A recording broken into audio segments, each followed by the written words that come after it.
பள்ளிக்கரணை சதுப்பு நிலத்தில் குடியிருப்பு வளாகம் கட்ட அளிக்கப்பட்ட அனுமதியை ரத்து செய்ய வேண்டும் என அதிமுக சார்பில் மனு அளிக்கப்பட்டிருக்கிறது.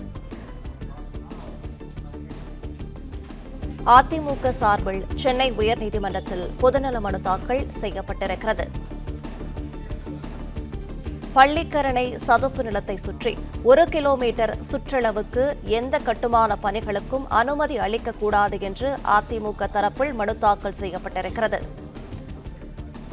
மத்திய அரசால் பாதுகாக்கப்பட்ட பகுதியாக அறிவிக்கப்பட்ட சதுப்பு நிலத்தில் அதிகார எல்லையை மீறி தமிழ்நாடு அரசு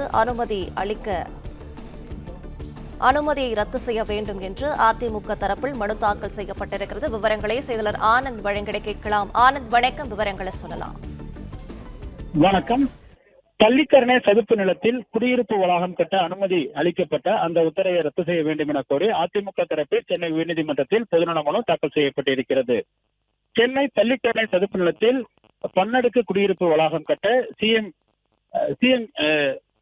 அனுமதி அளித்திருப்பதாகவும் இது சர்ச்சை ஏற்பட்டுள்ள நிலையில் இதனை அடுத்து சதுப்பு நிலத்தில் கட்டிடம் கட்ட அனுமதி அளித்ததை எதிர்த்தும் சதுப்பு நிலத்தில் வெளியே தனியார் பட்டா நிலத்தில் அனுமதி வழங்கப்பட்டதாகவும் அரசு தரப்பில் விளக்கம் அளிக்கப்பட்டது.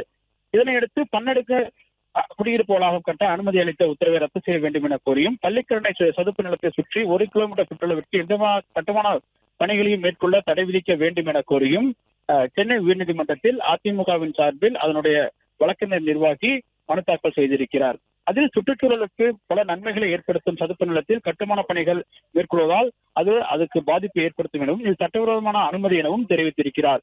மத்திய அரசால் பாதுகாக்கப்பட்ட பகுதியாக அறிவிக்கப்பட்ட சதுப்பு நிலத்தை தனது அதிகார எல்லையை மீறி தமிழக அரசு அனுமதி வழங்கியிருப்பதாகவும் அவர் தன்னுடைய மனுவில் தெரிவித்திருக்கிறார். எனவே குப்பைகள் கொட்டுவது, ஐடி நிறுவனங்கள் உள்ளிட்ட கட்டுமானங்களால் ஏற்கனவே சதுப்பு நிலங்கள் மிகவும் பாதிக்கப்பட்டிருப்பதாகவும், எனவே தற்போதைய நிலையில் சதுப்பு நிலத்தில் எந்தவிதமான கட்டுமான பணிகளுக்கும் அனுமதி வழங்கக்கூடாது எனவும் இது தொடர்பாக அரசு பிறப்பித்த உத்தரவை ரத்து செய்ய வேண்டும் எனவும் தெரிவித்திருக்கிறார். பிளே ஸ்டோர் மற்றும் ஆப் ஸ்டோரில் இருந்து பாலிமர் செயலியை QR கோடு மூலம் பதிவிறக்கம் செய்யுங்கள். செய்திகளை உடனுக்குடன் பெறுங்கள்.